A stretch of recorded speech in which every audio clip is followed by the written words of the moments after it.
السلام علیکم ورحمۃ اللہ وبرکاتہ۔ یہ فقیر احمد سعید السیفی المعروف یارجان، شہر مدینہ، شہر طیبہ، شہر رسول، مدینہ المنورہ، زادہ اللہ شرف، اس میں سے مخاطب ہوں اور مکتوبات امام ربانی مظہر افسانی رحمۃ اللہ علیہ کی مکتوبات شریف کا درس یہاں پر بھی جاری ساری ہے، اور آپ دیکھتے رہیے ہمارا یوٹیوب چینل علوم و معارف، انشاءاللہ العزیز مکتوبات شریف کا سلسلہ جاری ساری۔ اور اگر یہی مراد، اس مراد کو اگر کسی ظاہری پیر کی، کسی ظاہری شیخ اور مرشد کی ضرورت پڑ جائے نا، تو پھر اللہ کریم اسے پھر ان کی سعی اور کوشش کے علاوہ رب کائنات اسے اس کامل مکمل شیخ سے ملا دیتا ہے۔ تاریخ بھری پڑی ہے اولیاء اللہ کی اس باتوں سے۔ ایک مثال کے طور پر صاحب اس کتاب حضرت امام ربانی مظہر افسانی رحمۃ اللہ تعالی، آپ اللہ رب العزت کے مراد ہے۔ اور دیکھو امام ربانی صاحب اپنی مکتوبات شریف میں بھی یہ فرما رہے ہوتے ہیں، اسی مکتوب میں آپ فرماتے ہیں کہ اگر انہیں کوئی ضرورت پڑ جائے، کسی کامل مکمل شیخ کی، ظاہری شیخ کی ضرورت پڑ جائے، اگر اللہ کی مراد کو ضرورت پڑ جائے، تو پھر اللہ ان کی محنت کے علاوہ اسے کسی کامل مکمل شیخ سے ملا دیتا ہے۔ گویا آپ اپنے ایک واقعے کو بیان فرما رہے ہیں۔ حضور آپ مبارک جو تھے وہ شیخ عبد الاحد، جو آپ کی اپنی والد بزرگوار تھے، ان سے بھی آپ نے خلافت لی ہوئی تھی، اور حضرت شاہ کتلی رحمۃ اللہ تعالی سے بھی آپ نے خلافت لی ہوئی تھی۔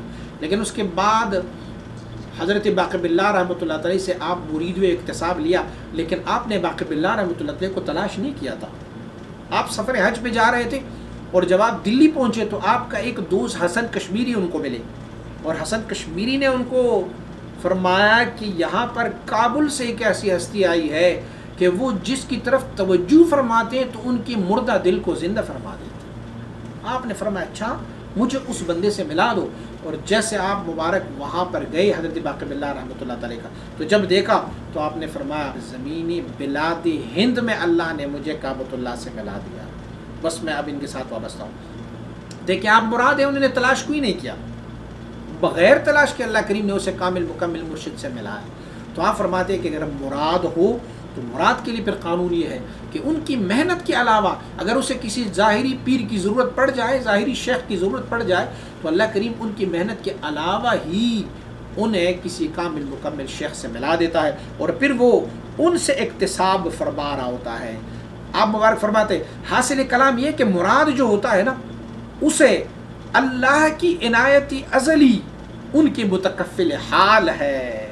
آپ کے ساتھ جو مراد ہوتا ہے اللہ رب العزت کی وہ انوار و تجلیات، اللہ رب العزت کی عنایات آپ کے ساتھ شامل حال ہو جاتے ہیں، اور بسبب و بے سبب کار اشان را کفایت است، اور سبب اور بے سبب کے ساتھ ان کے کام کو اللہ کفایت تک پہنچا دے رہا ہوتا ہے۔ اور اگر مرید ہو، یہ تو قانون تھا مراد کا، لیکن اگر مرید ہو تو پھر ان کا کام جو ہے وہ بے توسط کسی کامل مکمل شیخ کی دشوار ہوتا ہے۔ میں نے عرض کیا کہ مراد کے لیے اللہ کریم اپنی ازلی عنایت کی وجہ سے انہیں رستے کھول دیتا ہے، اور رب کائنات اسے اللہ یجتبی الیہ من یشاء کے رستے پر ڈال لیتا ہے۔ تو اگر رب نے اسے منتخب کر لیا ہے تو ان کے لیے پھر ضرورت نہیں پڑتا، اگر ان کو کوئی ظاہری شیخ کی بھی ضرورت پڑ جائے تو رب کائنات اسے ان کی محنت کے علاوہ ان کو شیخ سے ملا دیتا ہے۔ لیکن اگر وہ مرید ہے تو مرید کے لیے قانون کیا ہے؟ مرید جو ہے وہ ان کا کام بغیر کسی کامل مکمل شیخ کی وسیلے کے پائے تکمیل تک نہیں پہنچ سکتا۔ میں عرض شیخ جو ہے وہ کامل بھی ہو اور مکمل بھی ہو، اپنے عروج اور نزول تام کر چکے ہو، خود بھی کمال تک پہنچے اور دوسروں کو بھی کمال تک پہنچا سکتا ہو۔ اچھا، اور آپ مبارک فرماتے ہیں یہ جو میں پیر کہہ رہا ہوں نا کہ ان کو پیر ملنا چاہیے، فرماتے پیر کیسے ہونا چاہیے؟ فرماتے پیر بعد کے بدولت جذبہ و سلوک مشرف شدہ، پیر ایسا ہونا چاہیے کہ انہیں اللہ کریم نے جذبے اور سلوک دونوں سے مشرف فرمایا ہوا ہے۔ جذبہ کیا ہے؟ کشش لطائف، قلب، روح، سر، خفی، اخفا اپنے اصول تک پہنچ چکے ہوں گے، اسے کہتے ہیں جذبہ۔ اور سلوک اسے کہتے ہیں کہ ان کا نفس مطمئن ہو، راضیہ مرضیہ بن جائے، اور عناصر اربع ان کا اعتدال پر ہو۔ اگر ایسا ہی مرشد مل جائے تو اسی کو مرشد کہتے ہیں، اسی کو پیر کہتے ہیں۔ یہ جو میں پیر اور مرشد کے بارے میں کہہ رہا ہوں کہ پیر اور مرشد ہونا چاہیے، تو پیر اور مرشد ایسے ہونا چاہیے کہ وہ سب سے پہلے تو جذبہ اور سلوک کے مقام پر مشرف ہوں، ان کے تمام لطائف اپنی اصول تک پہنچ چکے ہوں گے، ان کی نفس مطمئنہ راضیہ مرضیہ کاملہ ہو چکا ہوتا، اور اس کے بعد ان کے عناصر اربعہ کو بھی اعتدال معتدل، آگ ہوا پانی اور مٹی کی جو عناصر اربعہ ہے وہ بھی اعتدال میں آئے ہوں، اس میں بھی بیلنس رکھا ہو۔ ایک دوسرا شرط پیر کے لیے کیا ہے؟ پیر وہ ہونا چاہیے کہ بسعادتی فنا و بقا مستسعد گشتہ، کہ اسے اللہ کریم نے فنا کا مقام بھی عطا فرمایا ہوگا اور بقا کا مقام بھی عطا فرمایا ہوگا۔ بقا کا مقام مراتب ذات میں سے اس بندے کو ملتا ہے، اور ہم کہتے ہیں باقی ذات ہے اللہ رب العزت کا۔ بقا سے ایک اللہ کی جو ولی ہوتا ہے جس کو بقا کے مقام پر مشرف ہوتا ہے، تو پھر اللہ کریم اسے محفوظ رکھتا ہے۔ ایک ہوتا ہے مسعون، ایک ہوتا ہے محفوظ۔ انبیاء سارے مسعون ہیں، اور اولیاء اللہ کو اللہ رب العزت نے محفوظ رکھا ہوتا ہے۔ بہت سارے ایسے اولیاء اللہ ہیں گزرے ہیں کہ جو بہت اعلیٰ مراتب اور اعلیٰ مقامات پر بھی گئے ہیں، لیکن ان کی لغزش ہو گئی ہے، وہاں سے گرے ہیں، اور بعض تو دنیا سے بے ایمان بھی گئے ہیں، جیسے بلعام ابن باعور اور برسیسا کے نام پر مشہور اولیاء اللہ گزرے تھے، لیکن وہ آخری عمر میں ان لوگوں کی ایمان بھی سلب ہو گئی۔ تو دیکھو، اگر ایک بندہ بالکل ہی بقا ایسی بقا ہوتی کہ پھر اس کے بعد ان کو خطرہ ہی نہ ہوتا، تو پھر یہ اولیاء اللہ کیسے ذلت پاتے، کیسے لغزش پاتے۔ ہاں، پیر اس کو کہتے ہیں کہ جسے اللہ کریم نے فنا اور بقا کا مقام عطا فرمایا ہوگا۔ اور کیا ہوگا؟ اور پیر اسے کہتے ہیں کہ جس نے سیر اللہ، سیر فی اللہ، سیر عن اللہ باللہ اور سیر فی الاشیاء کو انصرام اور اختتام تک پہنچایا ہو۔ سیر اللہ یعنی سیر فی اسماء اللہ، اللہ کی اسماء و صفات میں سیر۔ دوسرا سیر کیا ہوگا؟ سیر فی اللہ، اے سیر فی مراتب اللہ، فی مراتب قرب اللہ۔ پہلا سیر اللہ سیر اسماء و صفات میں کیا ہوگا، دوسرا سیر سیر فی اللہ مراتب ذات میں سیر کیا ہوگا، پھر تیسری سیر کیا ہوگا؟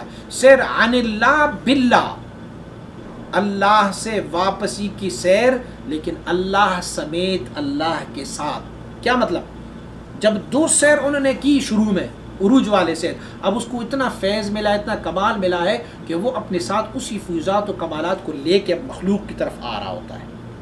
تو یہ جو ریٹرن سیر ہے نا، جو ہم واپس آ کے آ جاتے ہیں سیر میں، یہ تصوف انتہائی اہمیت کی حامل ہے، کیونکہ سیر اللہ اور سیر فی اللہ طے کرنے کے بعد بندہ کامل ہو جاتا ہے، لیکن مکمل نہیں ہے۔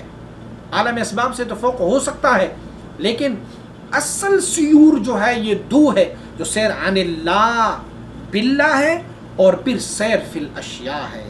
مخلوق کے ساتھ رہتے ہوئے بھی دو جہت ہو جائے، ایک جہت رب سے فیض لینے والا اور دوسرا جہت مخلوق تک فیض پہنچانے والا۔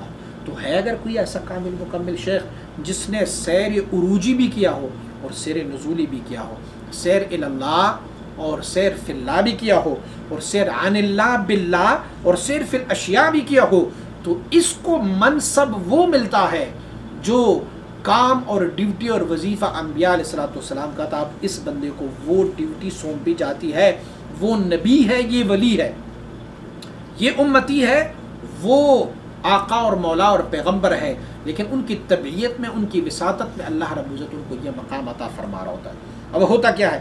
ایسا ہی شیخ ان کو ملنا چاہیے، مرید کو ایسا شیخ چاہیے، تب اس کو مراد بنائیں گے، وگرنہ مرید کی مرید ہی رہے گا۔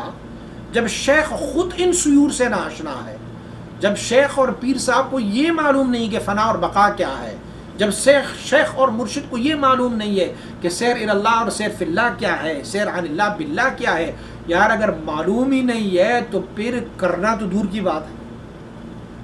تو اگر ایسا شیخ ان کو ملے تو پھر کیا ہوگا؟ اس میں بھی دو قسم کے ہوتے ہیں. ان مشائخ میں بھی امام ربانی مجدد افسانی رحمۃ اللہ تعالیٰ نے اس پیر و مرشد کو بھی دیکھو، جس کو جذبہ و سلوک بھی ملا ہو، جسے فنا اور بقا بھی ملا ہو، اور جنہوں نے سیور اربعہ بھی طے کیا ہو، سیر الی اللہ، سیر فی اللہ، سیر علی اللہ باللہ، اور سیر فی الاشیاء بھی اینڈ تک لے کے گئے ہو، آخر تک ہو. اس کے بعد بھی دو قسم کے مشائخ ہیں، پیر و مرشد دو قسم کے. کیا ہو؟ یا تو جذبہ مقدم ہوگا سلوک پر، اور یا سلوک مقدم ہوگی جذبے پر. کشش لطائف پہلے ہو چکے ہوں گے، اور اعتدال عناصر اور نفس جو ہے وہ بعد میں مطمئن ہو چکے ہوں گے. جذبہ مقدم ہو سلوک پر معنی کیا ہے؟ قلب روح سر خفی اخفا کو آخر تک پہنچائے ہو، اس کے بعد پھر اس نے سلوک کا کام کیا ہو کہ نفس کی اطمینان اور عناصر اربعہ کی اعتدال حاصل کیا ہوگا.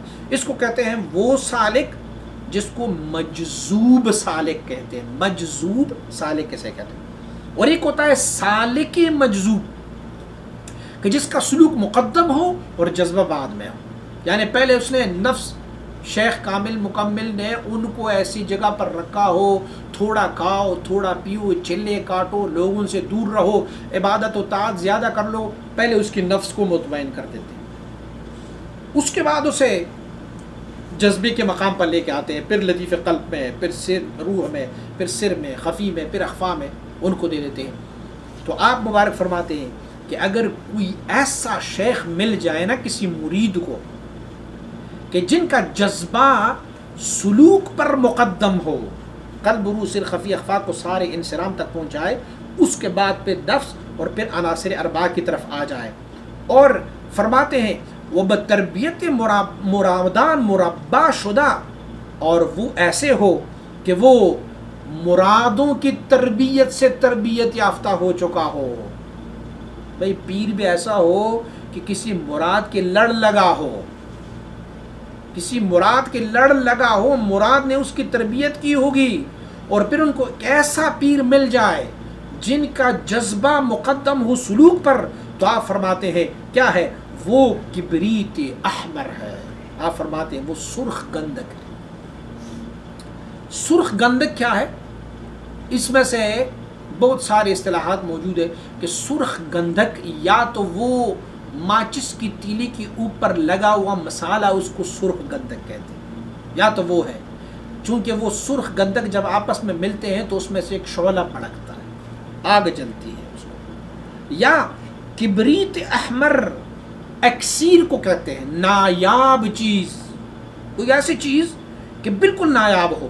تو اگر کسی کو کوئی ایسا مرشد مل جائے جس نے فنا بقا کو بھی حاصل کیا ہوگا، جو جذبہ اور سلوک کے مقام پر مشرف ہو، اس کے بعد اسے چاروں سیور بھی طے کیا ہوگا، اور ان کا جذبہ سلوک پر مقدم ہو، یار اگر کسی مرید کو ایسے پیر مل جائے نا تو پھر تو وہ اکسیر ہی اکسیر ہے، پھر تو وہ سرخ گندک ہے. کیسے ہوگا پھر؟